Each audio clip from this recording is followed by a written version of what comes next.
Hello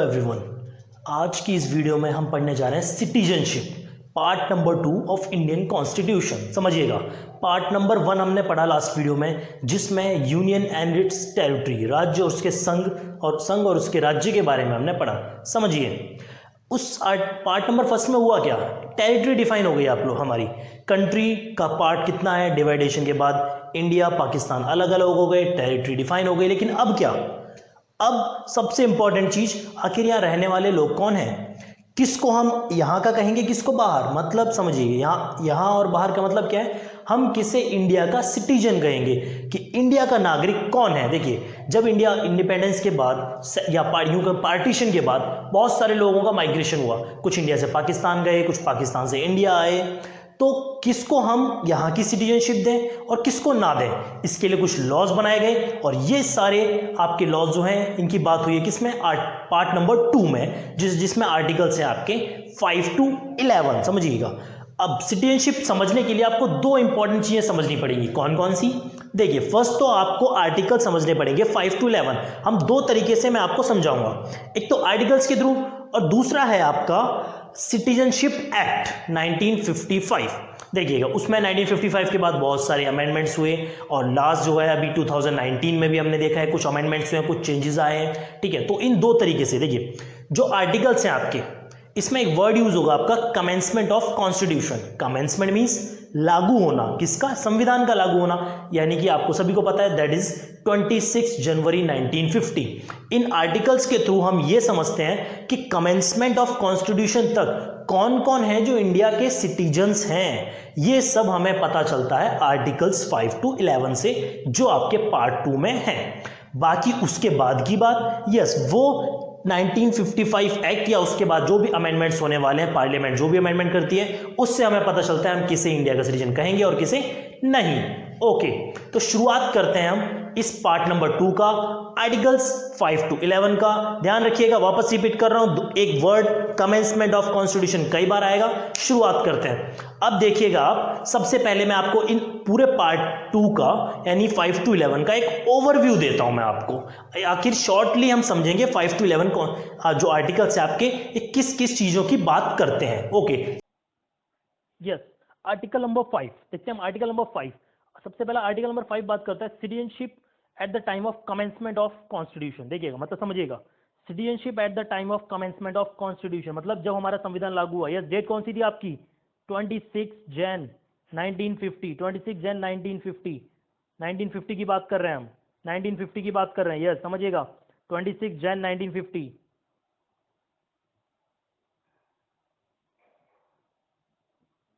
yes, इस date, इस time पर कौन कौन इंडिया का सिटीजन है, ये बात करते हैं आर्टिकल नंबर 5। यस, इसके बाद आर्टिकल नंबर 6। आर्टिकल नंबर 6 आपका क्या बोलता है, माइग्रेटेड फ्रॉम पाकिस्तान, उन लोगों के सिटीजन की बात करता है जो पाकिस्तान से इंडियन टेरिटरी में आए हैं। Yes, this is article number 6।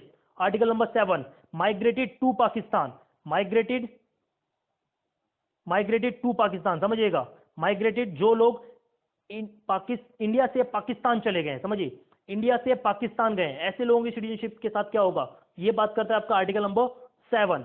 Okay, इसके बाद आर्टिकल नंबर 8।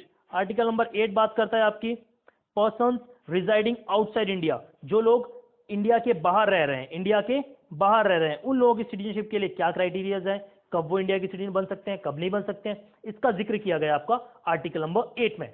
इसके बाद article number 9, yes, person who voluntarily acquire the citizenship of any foreign state, means ऐसे लोग जिन्होंने अपनी इच्छा से किसी अदर कंट्री की सिटीजनशिप ले ली है, इस चीज का जिक्र किया गया आपका आर्टिकल नंबर 9 में। Yes, article number 10, continuance of citizenship. Continuance means a continuation, जो सिटीजनशिप आपने किसी भी आर्टिकल के तहत 5, 6, 7, 8 किसी भी आर्टिकल के तहत अगर आपने सिटीजनशिप ली है तो उसकी कंटिन्यूएशन की बात करता है article number 10।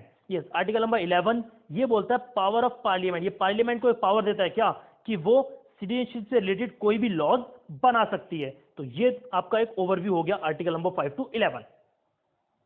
Okay, yes friends, आपने देखा ओवरव्यू, आपने सभी आर्टिकल्स को समझा होगा। 5 किसकी बात कर रहा है, 6, 7, 8, 9, 10 और 11 आपने देखा। अब हम इन आर्टिकल्स को डिटेल में पढ़ते हैं वन बाय वन। सबसे पहले आर्टिकल, अच्छा उस मैं एक चीज बता दूं आर्टिकल नंबर 5 से रिलेटेड। आर्टिकल नंबर 5 डिटेल की बात करेंगे, हम पढ़ेंगे। आपको अभी पॉइंट सारे मैं दिखाऊंगा, लेकिन उससे पहले जान लीजिएगा आर्टिकल 5 आपकी बात करता है come at the time of commencement of constitution, मतलब 26 जनवरी 1950 की बात करता है। उस टाइम कौन कौन लोग भारत के नागरिक हैं या कौन कौन इंडिया के सिटीजन्स हैं, उनकी पूरी बात की गई है आर्टिकल नंबर 5 में। इससे रिलेटेड कुछ पॉइंट्स हैं, यानी कि कुछ क्राइटेरियाज हैं जो फुलफिल होने चाहिए, जिसके बाद ही हम ये कहेंगे कि यस आर्टिकल नंबर 5 के तहत आप इंडिया के सिटीजन्स हैं। Okay, let's see article number 5। Yes, article number 5 at the commencement of constitution. Article number 5 क्या बोलता है आपका, ये बात करता है कमेंसमेंट ऑफ कॉन्स्टिट्यूशन, यानी कि वही डेट 26 जनवरी 1950, उस समय कौन कौन इंडिया का सिटीजन है। तो इसके लिए दो कंडीशन है, कितनी, दो कंडीशन है। कौन कौन सी देखिएगा, इस पे फोकस करिएगा।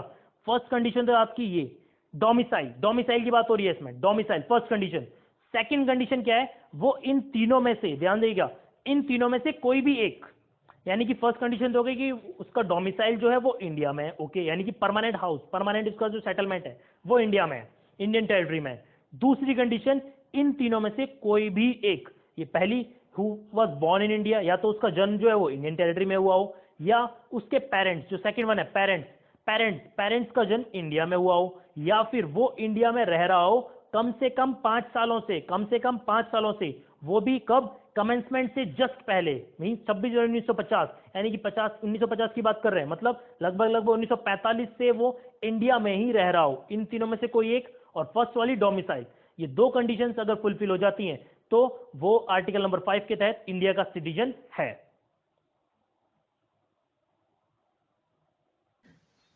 यस एवरीवन, आप लोगों ने देख लिया आर्टिकल नंबर 5। अब आर्टिकल नंबर 6 समझिए।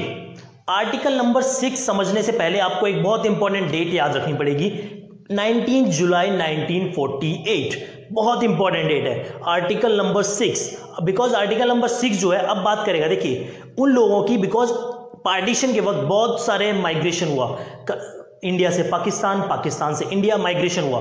आर्टिकल नंबर 6 जो बात करता है वो उन माइग्रेटेड पीपल्स की बात करता है जो लोग पाकिस्तान से इंडिया में आए हैं। और एक बहुत इंपॉर्टेंट डेट आती है, अभी मैंने बताया, दोबारा रिपीट कर देता हूं, 19 जुलाई 1948। इसमें हम लोग देखेंगे जो लोग पाकिस्तान से इंडिया आए लेकिन 19 जुलाई 1948 से पहले, क्या उनकी सिटीजनशिप की बात हम बात करेंगे। दूसरा, जो लोग 19 जुलाई 1948 को या उसके बाद अगर आए हैं तो क्या कंडीशंस उनको फुलफिल करनी पड़ेंगी to be a citizen of India. ये चीजें हम आर्टिकल नंबर 6 में देखेंगे। Okay, let's see. Yes, article number 6, article number 6 migration की बात करता है, लेकिन कहां, migrated from Pakistan to India, ध्यान रखिए, from Pakistan to India, from Pakistan to India, जो पाकिस्तान से इंडिया में है उन लोगों की सिटीजनशिप की बात करता है। कुछ कंडीशंस हैं, कुछ क्राइटेरियाज हैं, उनको फुलफिल करेंगे अगर तो वो सिटीजन बन सकते हैं इंडिया के। देखिए फर्स्ट कंडीशन क्या है, इसके लिए एक इंपॉर्टेंट डेट देखिए, डेट एक मैंने मेंशन कर रखी है 19 जुलाई 1948। अगर इससे पहले देखिए, और समझिएगा ये एंड बहुत इंपॉर्टेंट वर्ड होते हैं ये, छोटे छोटे से एंड। देखिए अगर वो या उसके पेरेंट्स या उसके ग्रैंड पेरेंट्स इंडियन टेरिटरी में बॉर्न हुए थे, मतलब ये बात करें ब्रिटिश इंडिया की, मतलब इंडिया पाकिस्तान जब एक था, ओके, अगर कोई भी बॉर्न इन इंडिया है और वो लोग 19 जुलाई 1948 से पहले अगर इंडिया में माइग्रेट कर गए हैं, मतलब इंडिया आ चुके हैं, वो इंडिया के सिटीजन कहलाएंगे। यस, राइट, मींस इंडिया के सिटीजन होंगे अगर वो 19 जुलाई 1948 से पहले इंडिया में आ गए हैं। लेकिन ओके, कुछ क्राइटेरियाज ऐसे भी हैं, अगर जो लोग बाद में आए हैं तो उनको भी सिटीजनशिप मिल सकती है, लेकिन उनको कुछ क्राइटेरियाज फुलफिल करने पड़ेंगे। क्या क्या है वो देखिएगा, मतलब जो ऑन और आफ्टर, मतलब जो 19 जुलाई 1948 को या उसके बाद इंडिया में आए, देखिएगा पहली चीज तो वो या उसके पेरेंट्स या ग्रैंड पेरेंट्स इंडिया में बॉर्न हुए हों, उनका जन्म स्थल इंडिया रहा हो, ठीक है, पहली कंडीशन तो ये। वो परमानेंट सेटलमेंट के उद्देश्य से है, मतलब अब वो वापस नहीं जाएंगे, वो परमानेंट इंडिया में रिटर्न कर चुके हैं। तीसरी कंडीशन, उन्होंने एक एप्लीकेशन सबमिट की हो, और जो भी ऑफिसर अपॉइंटेड है इंडियन गवर्नमेंट के बिहाफ पे, उसने उन्हें रजिस्टर किया हो, register as a citizen of India. ये तीन कंडीशंस है, देखिएगा। फर्स्ट थी वो उनके पेरेंट्स या ग्रैंड पेरेंट्स इंडिया में बॉर्न हुआ हो, वो परमानेंट सेटलमेंट, या फिर उनकी एप्लीकेशन पेश करने के बाद गवर्नमेंट ऑफ इंडिया के बिहाफ पे जो ऑफिसर अपॉइंटेड है उसने उन्हें एज अ सिटीजन रजिस्टर किया है, तो भी वो इंडिया के सिटीजन कहलाएंगे। अब हम नेक्स्ट चलते हैं अपने आर्टिकल नंबर 7 पे। आर्टिकल नंबर 7 देखिए, आर्टिकल नंबर 6 आपने देखा किन लोगों की बात हुई है, जो पाकिस्तान से इंडियन टेरिटरी में आए हैं। आर्टिकल नंबर 7 उन लोगों की बात करेगा या उन माइग्रेटेड पीपल की बात करेगा जो इंडिया से पाकिस्तान गए हैं। यहां भी आपको एक मोस्ट इंपॉर्टेंट डेट याद रखनी है, दैट इज योर 1 मार्च 1947। याद रखिएगा इस डेट से ही हम समझेंगे आर्टिकल नंबर 7 को। ओके, तो एक लुक लेते हैं हम आर्टिकल नंबर 7 पर। यस, आर्टिकल नंबर 7 देखते हैं। ये भी माइग्रेशन की बात करता है, लेकिन ये उन लोगों के माइग्रेशन की बात, सिटीजन की बात करता है जो लोग इंडिया से पाकिस्तान माइग्रेट कर गए। इंडिया से पाकिस्तान, समझिएगा, इंडिया टू पाकिस्तान। इसमें बहुत इंपॉर्टेंट डेट है एक, आफ्टर 1 मार्च 1947। अगर वो लोग इंडिया से पाकिस्तान गए, लेकिन और कौन सी डेट के बाद, आफ्टर 1 मार्च 1947 के बाद अगर वो इंडिया से पाकिस्तान गए हैं, देखिएगा इस क्रॉस पे ध्यान दीजिए, वो इंडिया के सिटीजन नहीं है, उनको इंडिया की सिटीजनशिप नहीं मिलेगी अगर वो इंडिया से पाकिस्तान गए 1 मार्च 1947 के बाद। लेकिन ये आर्टिकल उन लोगों पर लागू नहीं होता जो कुछ कंडीशंस फुलफिल करते हैं। कौन कौन सी, ये वाली देखिएगा। वो देखिए उस टाइम इंडिया में परमिट सिस्टम लागू हुआ था, परमिट सिस्टम। अगर वो इंडिया रिटर्न करते हैं, under permit for resettlement, under permit यानी परमिट सिस्टम के तहत वो इंडिया में रिटर्न करते हैं, या फिर वो परमानेंट रिटर्न इश्यू करवा के आए हों ऑथोराइज्ड पर्सन से, वो यानी जो भी कानून बनाया गया था उस समय उसके तहत वो परमानेंट रिटर्न इश्यू करवा कर आए हैं, तो उनको इंडिया की सिटीजनशिप मिल सकती है। ये आपका आर्टिकल नंबर 7।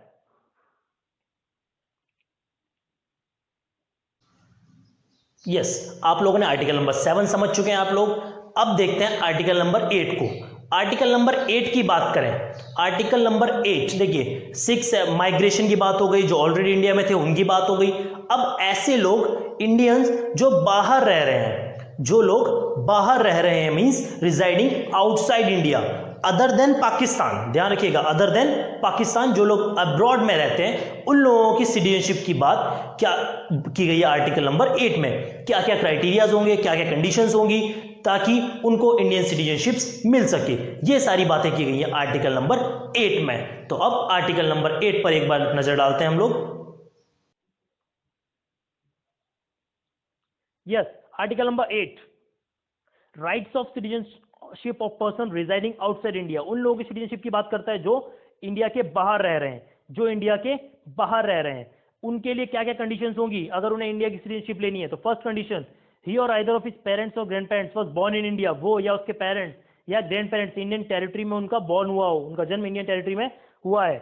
सेकंड, उन्होंने एक एप्लीकेशन सबमिट की हो, जो जिस भी कंट्री में वो रह रहे हैं वहां पे जो काउंसलर रिप्रेजेंटेटिव है इंडिया का, उसको एक एप्लीकेशन सबमिट की हो, और उस एप्लीकेशन के बिहाफ पर उस काउंसलर रिप्रेजेंटेटिव ने उसने एज अ रजिस्टर किया हो as a citizen of India. अगर ये कंडीशंस फुलफिल होती हैं तो आर्टिकल नंबर 8 के तहत वो पर्सन इंडिया का सिटीजन कहलाएगा। आपने देखा आर्टिकल नंबर 8।